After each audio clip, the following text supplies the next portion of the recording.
stuff. Okay, so bending people's wrists, because why would you ignore 0.5% of the human body? Yeah, some people get that joke. Does anyone here know a wrist lock? A setup for a wrist lock, something they can show us? Anyone? Yeah. Something that I use? Yeah, something that you do. Yeah, what position from? Cross side. Yeah. What I like to do is isolate this arm and then try to make it from here. Nice. And because sometimes they expect me to go like switch or to go under. So sometimes when they don't pay attention, and when they try to straighten their arm, I can try to push my chin into it. Excellent. Spin around so those guys can see it here. So I isolate this arm, I grab my head, and you're going to pull your elbow in, so I'm going to smash it. I'm going to switch my knee over, and then I can try to do the lock here. Ooh. Nice. Awesome. Thank you, Bob. Thank you. Anyone else got one? Anyone?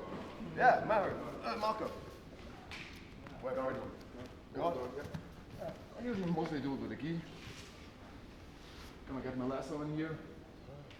Keep it here. Boom! Nice. Yeah, you guys see this? He's got his lasso guard. That's a good. Playing around with it.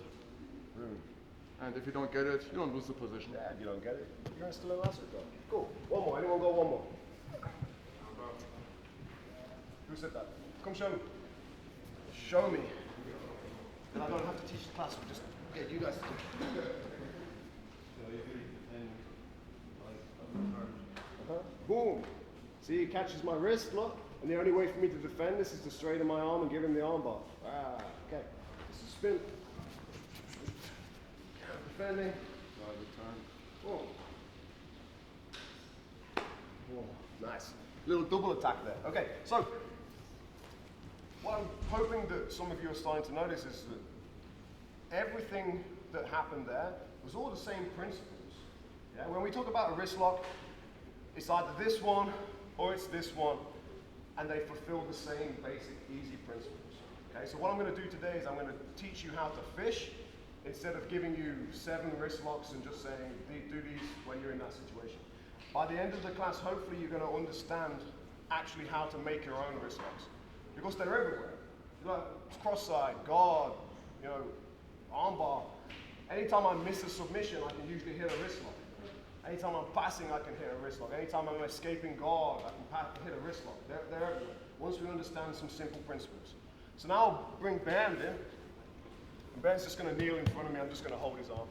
So we're not going to talk about setups just yet. We're going to talk about mechanics and principles. Okay? And then this class is going to be a little bit of a discovery class for yourself, and then we're going to bring some back and we're going to see what we each discover. But it's dead simple. His forearm, here. I put a bend in the wrist, I block one end, and I push the other. And he taps. Or, I put a bend in the wrist, and I block one end, and I push the other. And he taps. That's it. Okay? And it can be a push with my body, it can be a push with my arms, it's just any kind of force. If Bernd lies down now, I have a block on his elbow, which is the floor, and I apply a pressure. Simple. And the pressure could be there or there, it's all the same. Okay? Next time we come back, I'm going to talk a little bit about the mechanics of which direction I apply pressure when it's being applied to the elbow. But this is the one we're going to start with. We're going to start with a bend and a block. And that's it. Yeah, wrist locks are super simple. They don't complicate things, right?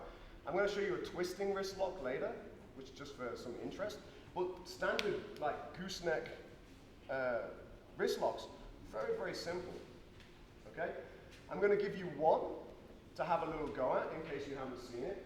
But I also want you to just play with this principle. Okay? So as I demonstrate this, I'm going to explain the principle, and then later you're going to create some of your own wrist locks.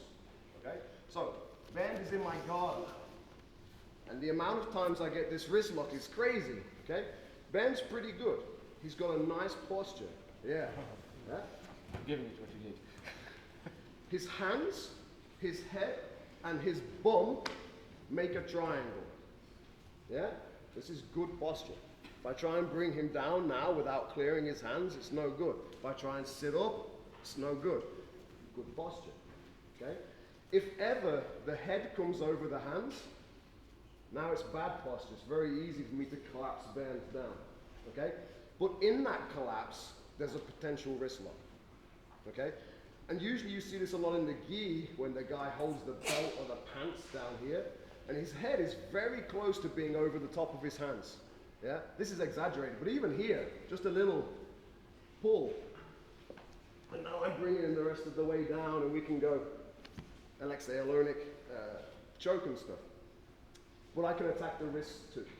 Okay? Now here's the principle of the direction of force. Okay? So, right now, his wrist is bent.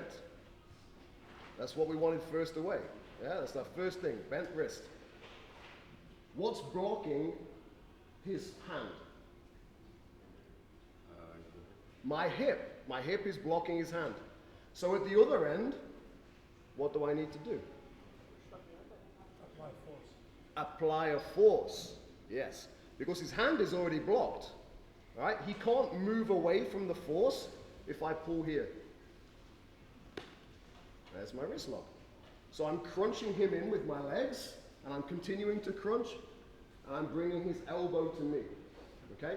Now, as well as bringing the elbow to me, I'm also going to rotate it in a certain direction. Okay? Because think about what I want to do in the extreme. In the extreme, I want to take his fingers and make them touch his forearm.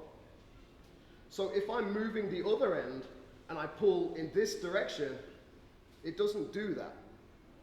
What I want to do is take his elbow in the direction of his fingers. And that's going to close his wrist angle. Okay, that's when we get the proper break. If his fingers were pointing forward, straight forward, I was bringing his elbow straight to me.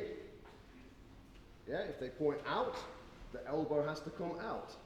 Right? And I'm kind of crunching into it just to help it along its way and keep the hand trapped. Yeah? And then I use my legs when I really want to break him. So this is a real nice one when people are getting lazy in your guard with their posture. Look. Okay? I just make sure this stays here. I sit up, I catch his elbow, bring him in, and I start to rotate his elbow in the direction of his fingers. Okay? Crunching in, pulling in. So, blocked hand by my body, force at the other end. Very simple.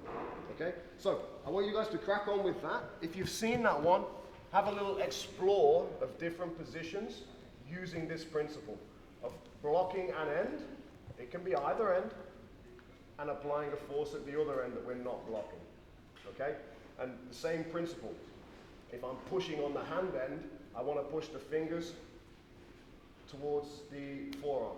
Okay? I don't want to push in weird directions. Okay? I want to go straight down. Cool? Right, you ready to go? Red button again, yeah. Yeah.